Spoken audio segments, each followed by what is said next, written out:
In this video, I'm going to show you how to properly set up your roller covers, whether it be 18, 9-inch, or a mini roller. We have a couple different types of mini rollers.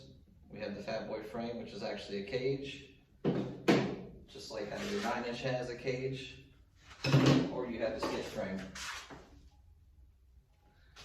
So with any roller cover, we are going to want to first delint them. By delinting, we are actually taking the loose fibers off of this roller cover before we get into paint.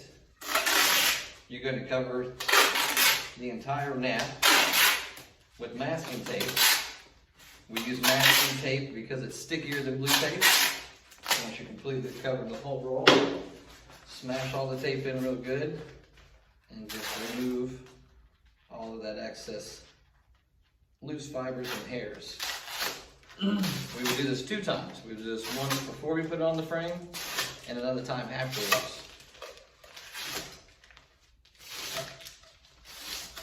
As you can see, fibers. You don't want those in your walls, so we clean the roller cover first. After this has been used once and been cleaned, it does not need to be delinted again.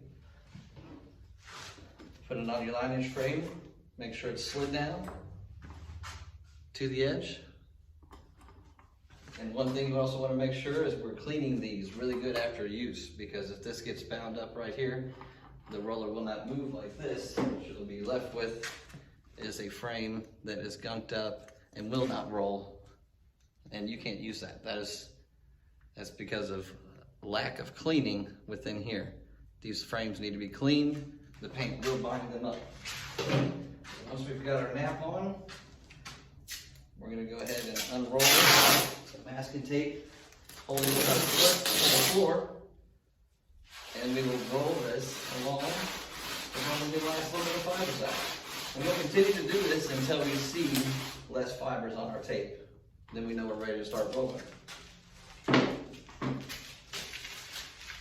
Quick tip for removing this once paint is on it: you can take your roller pole to the frame and just beat it like that, and you see it pops right off of there.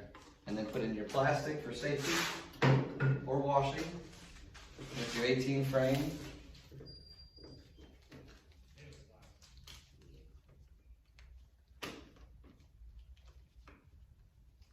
I always put these in here. So you've got the little caps that come in on each side. Cap goes in. We delint. We will skip for video purposes. You will put in your frame.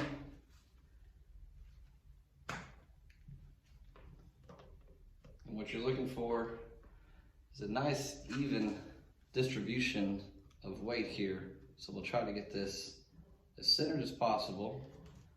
And you want to leave enough room here that your nap is still going to spin. If you go too tight, it's not going to spin as freely.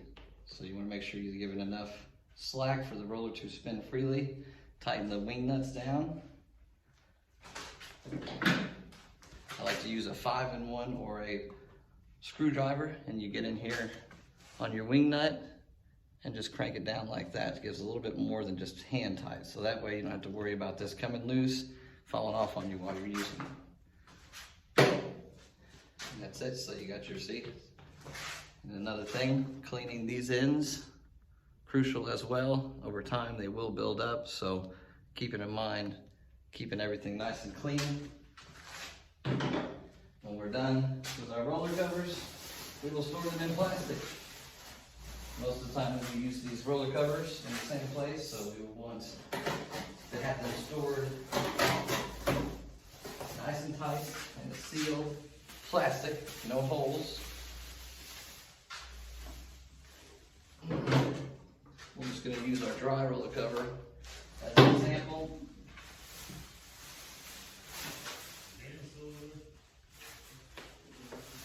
Keeping the plastic tight, usually you do this on the floor.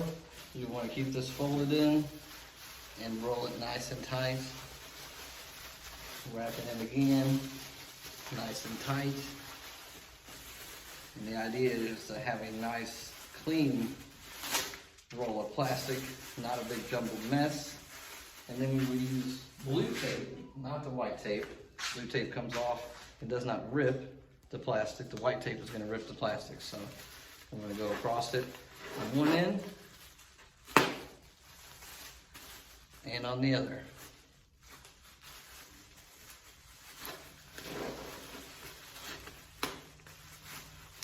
And this is, again, nice and tight, keep it sealed up, keeps the air out of it, keeps our roller cover nice and clean, nice and fresh for the next time we gotta use it. It's ready to go.